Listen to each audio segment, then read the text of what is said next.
Welcome back to another episode of How to Become an Obstacle Buster. I'm your host, Warren Wandling, the show that's dedicated to bringing leaders and entrepreneurs strategies, tips, and resources to overcome their obstacles, to build resilience, and achieve success. If this is your first time listening or you've been part of our community for a while, thank you for tuning in today. Before I introduce you to our guest for today, I want to make sure that you're aware of our new resource to help you to be resilient. It's our private Facebook community called Leadership with Purpose. You can either go to Facebook into groups and just search for Leadership with Purpose, or you can find the link in the show notes as well. In this community, I share strategies, tips, resources, so you can step into less stress, greater profit, and experience the work you love. It's also a great place to be able to connect with like-minded leaders and entrepreneurs. Our sponsor for the show today is Audible.com. If you love listening to podcasts, I'll know you are going to love Audible like I do. It's a great way to listen to your books that you want to read for the year. And if you're not already a subscriber to Audible, you can get a free 30-day subscription by simply going to warrenwandling.com/audible. That's WARRENWANDLING.com/AUDIBLE. As promised, I have a great guest with me today. He says, in this noisy digital world, you can't break through the noise, you just add to it instead. You need to get in a conversation where your ideal customers are already listening. As a Navy veteran who ran nuclear power plants and an inbound marketing engineer, Tom Schwab has a refreshingly unique approach. He focuses on a time-proven strategy, then supercharges it with today's technology and podcast interview marketing.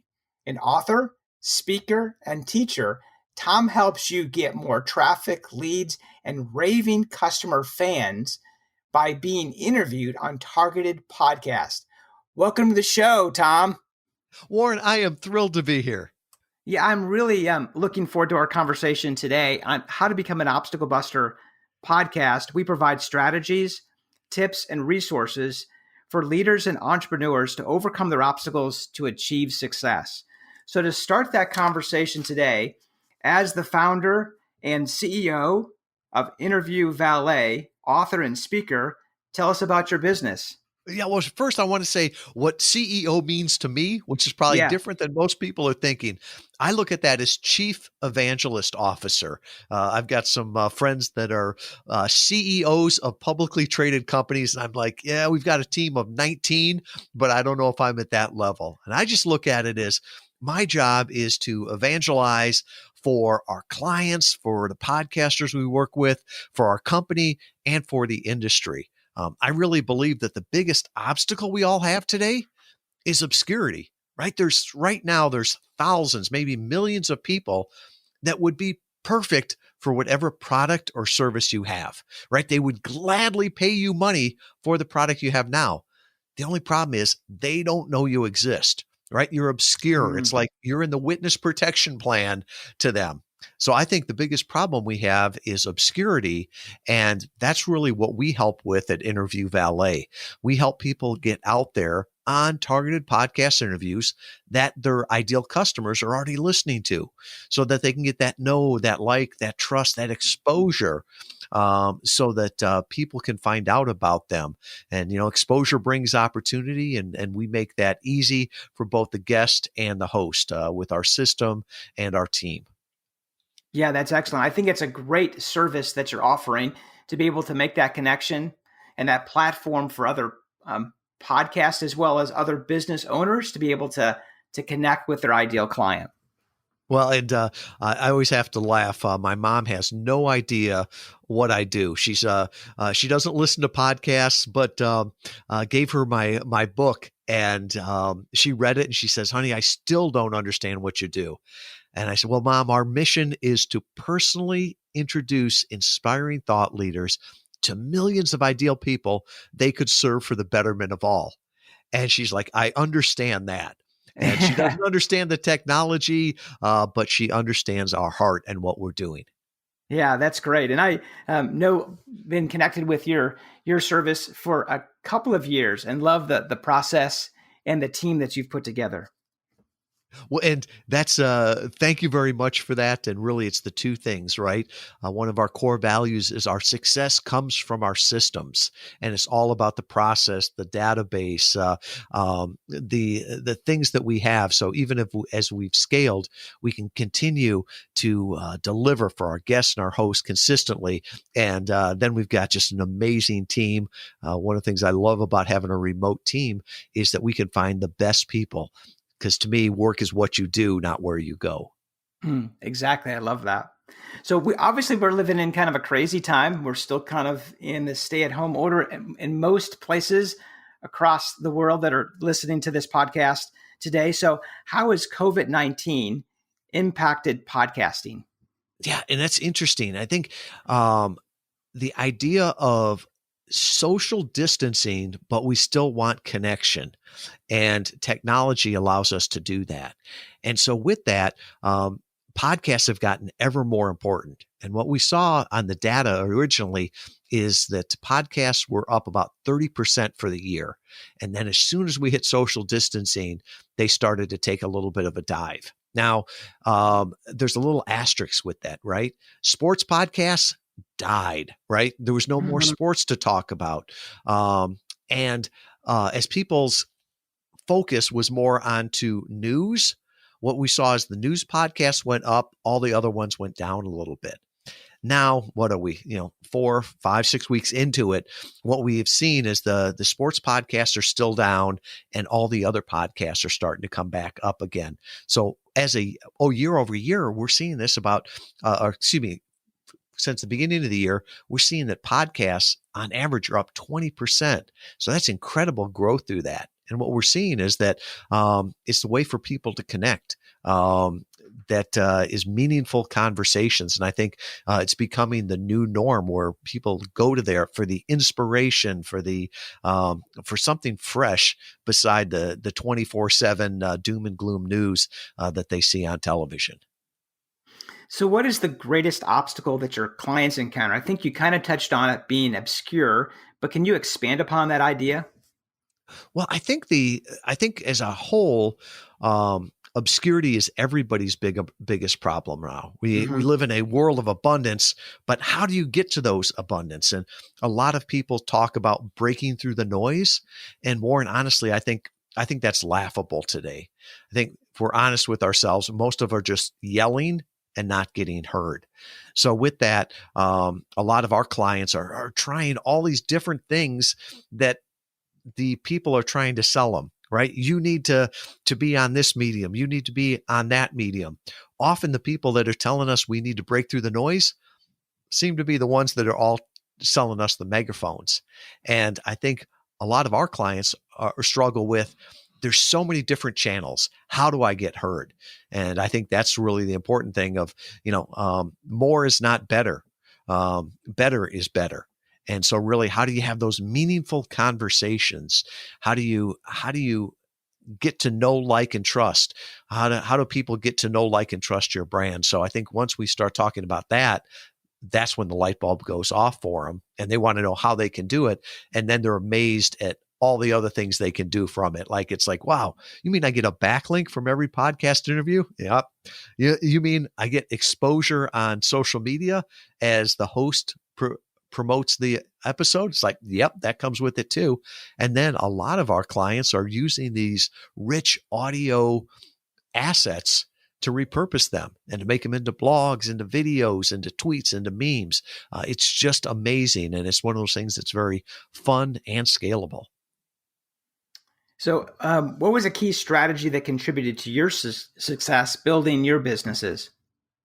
I think relationships, if I looked back on it, all the growth has come from relationships, and not only physical relationships where you meet somebody, but the digital relationships. And one of our core values at the company is, relationships are the ultimate currency. And, we get about 70% of our clients come through personal referrals. And a lot of people will say, well, that's not scalable.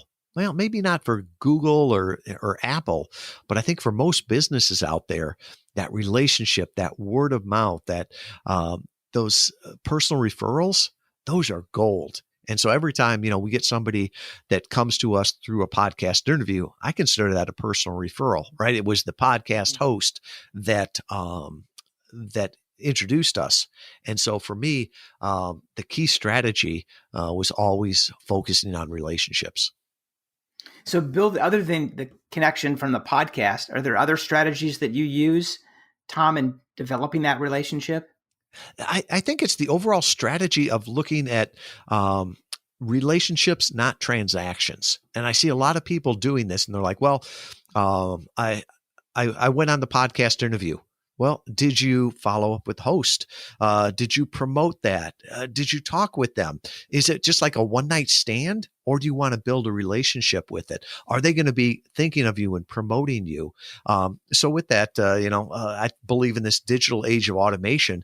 It's the personal touch that makes the difference. So little things like following up with a video to somebody, following up with a handwritten note, following up with a little gift. Those things really stand out and let people know that you value them, that you appreciate them.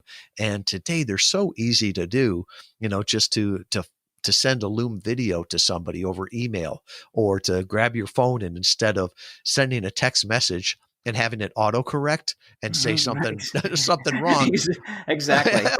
It's so much easier for me to grab the phone, hit record on the video, and go, Warren, thank you so much for having me on the podcast. It was so great to talk with you. If there's anything I can do for you, please let me know. And you hit send on that. It's actually quicker, and it builds that relationship. And to me, that's one of those things. And people will come back and say, well, how can you scale that? How can you do it to 1 million people? I'm like, I don't need 1 million people. What is it?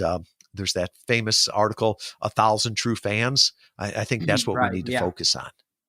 Yeah, very good. So we're definitely living in a distracted world. And you've been quoted in saying, in this noisy digital world, you can't break through the noise, you just add to it. Instead, you need to get on the conversation where your ideal customers are already listening. So what's one step that you can share with our listeners to help break through that noise? Yeah. And this really struck me one time when I was flying out to speak in California. There's a guy that was sitting next to me. He could have been my best customer, but he had headphones on. And if I would have tried breaking through the noise and yelling at him, I don't think it would have gone really well. And so for me, it was like, how could I have gotten an introduction to this person? And it's like, get introduced on a podcast, get introduced by a friend. So I think, your network is proportional to your net worth. And so with that, trying to use your network of how do I get introduced to the right people? And, the old way with that was, maybe go golfing with them, be in the Rotary Club. But now we can do that on scale. So, to get invited on somebody's podcast or a webinar or doing some kind of project together with them on content, I think is very, very powerful. There's a great book out there called Content-Based Networking by James Carberry. And he talks about that if you want to build your network, just work on content with them. Nobody wants to jump on a 45-minute sales call. But if you say, hey, I'm putting this piece of content together, would you like to collaborate on that? More people are likely to say yes on that. And then you've got a shared experience where now you've got a basis for the relationship. Yeah, I love that. And that's I think, coming from an authentic voice, like you were mentioning before, instead of thinking of a relationship as a transaction. Like if they don't move into a sales conversation initially, that you abandon that relationship. And so this gives another platform to be able to continue developing that know, like, and trust. Yeah, there's another great book out there called Clicksand, How digital marketing is ruining your business. And I love how Bill Troy in there talks about whales don't click and big fish don't swim through funnels. And so with that, so much of marketing is, well, put them on a squeeze page, get them in the funnel, all the rest of that. That might work for a $7 product or the $39 tripwire. But if you're looking at lifetime value, if you're looking at relationships, then people have to get to know, like, and trust you. And for that, you got to have a conversation, either them listening in on one of your conversations or getting them to a point where they want to talk with you personally.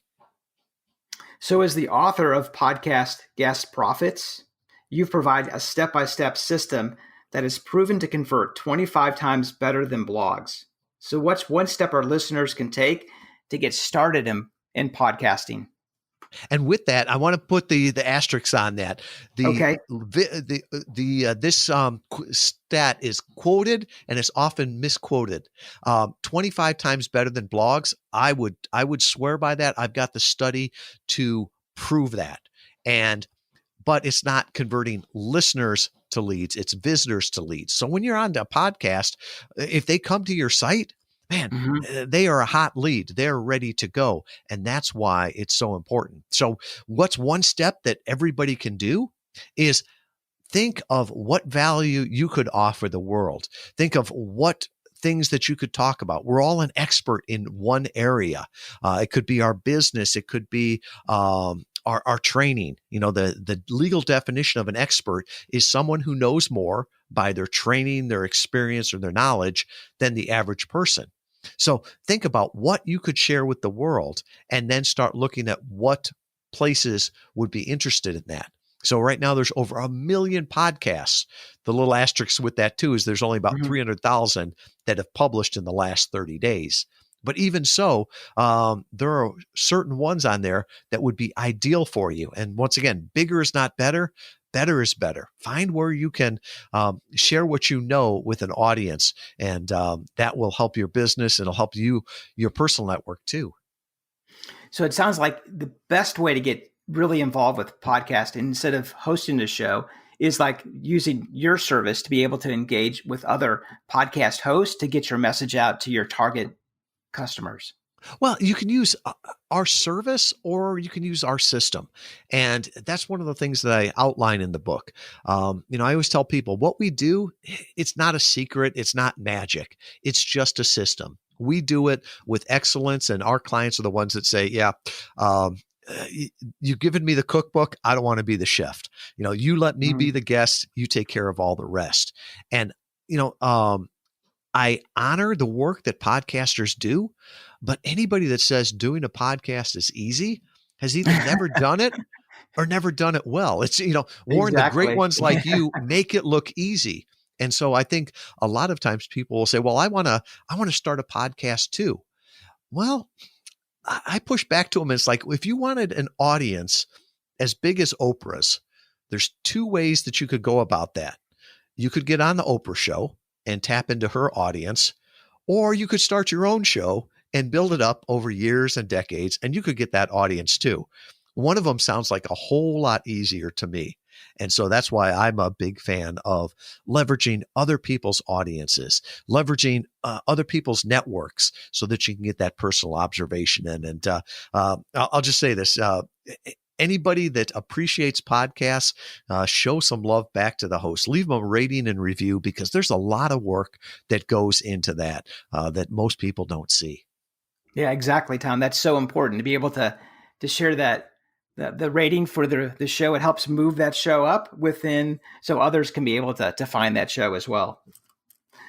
So I'm really curious why you think podcast interview marketing is the next gold rush.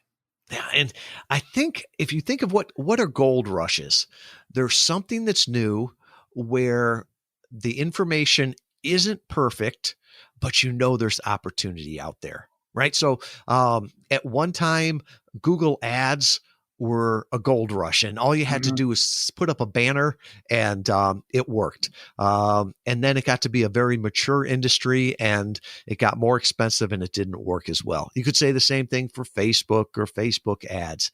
I think podcast interviews are really the next thing.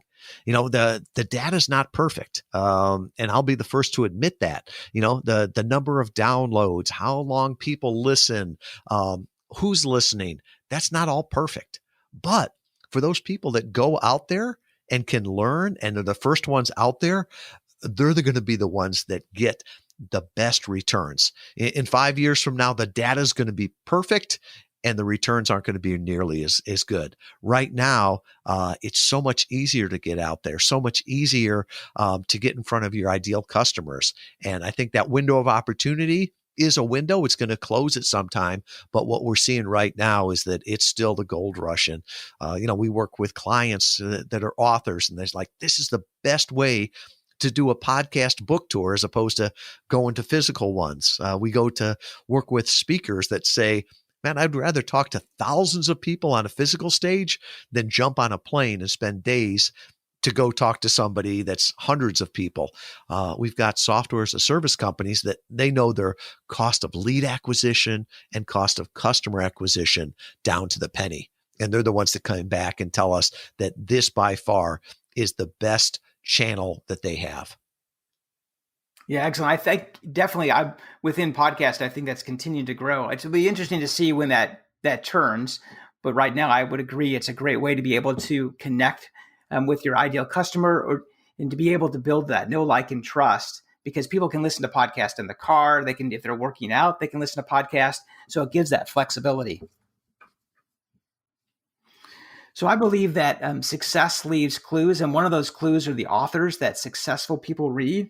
So what are some authors that have influenced you in your business? Well, and I'm a big reader, but I say that almost feel like I lie when I say I read, 1 to 2 books a week, because I'm listening to them. I'm an audible learner. So I'm typically listening at 2x speed while I run at half x speed. There's some that have really, and if I was going slower, they'd probably call it sightseeing, but it just gives me more time to learn. Some of the ones that recently have really struck me, there's a book called Play Bigger, How Pirates, Dreamers, and Innovators Create and Dominate Markets. It was co-authored by a gentleman by the name of Christopher Lochhead. And what I love about this book is he talks about being different, not being better. And that we all can find our own category and find something to do in the world as opposed to just competing. I love that idea. And, he's got a great podcast where he talks about that, called Follow Your Different. And he's got a podcast, called, Lockhead on Marketing. And I think that was probably the biggest pivotal book, in my business and my career here over the last probably 4 years. Well, excellent. I'll definitely have to add that to my personal list. And I love Audible as well. It's a great way to be able to read books, if you will, be able to get that right content in an easy fashion. So was there another book, or is that the kind of one of the top books? Because you've mentioned a couple, one like Clicksand and a few others today. Yeah. There's so many books. I mean, Clicksand is another one there. I think people are going to go back and look at Bill Troy's book that was written in 2018, and they're going to say, that was the first person that was talking about it. And I think a lot of our marketing and business that we're talking about today, is not necessarily helping our business. It's helping us buy platforms and use platforms. So, we're getting our marketing advice from the people that are selling us the marketing tools. And often they're putting vanity metrics on it, right? How many likes do you have? How many, the engagement, and they're gamifying it too.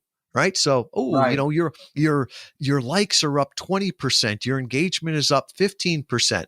What they don't usually track is what's your revenue, what's your profits. And so with that, I think often we're going to look back at that and say some of the things we learned from e-commerce don't apply to bigger businesses, right? The difference between buying a a $37 product and buy in a B2B engagement that is, 5 or 6 figures, you can't use the same tactics in there.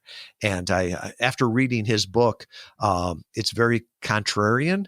And it's not what people that are selling from the stage are talking about. But he got back to really principles that my grandfather would have understood. How do you build a business? How do you have these discussions? And to me, it was very fundamental in looking at tools and why I was using them, as just opposed to I've got to have the newest tool. So what does the future hold for you, Tom? Are you working on any special projects? Well, for me, one of my core strengths is focus. The strength finders, Yes. focus and maximizer are big in there. And so I get my teeth into something and how can we do more of this? And so with Interview Valet, we're 6 years out now. We've had served 500 clients. We typically have about 100 clients at a time. We've got the data from over 20,000 interviews. So we're just refining that process. And what I see is starting to go and use our model in different languages. So right now we're really focusing on English and 3 verticals: business, faith and Christianity, and health and nutrition and wellness.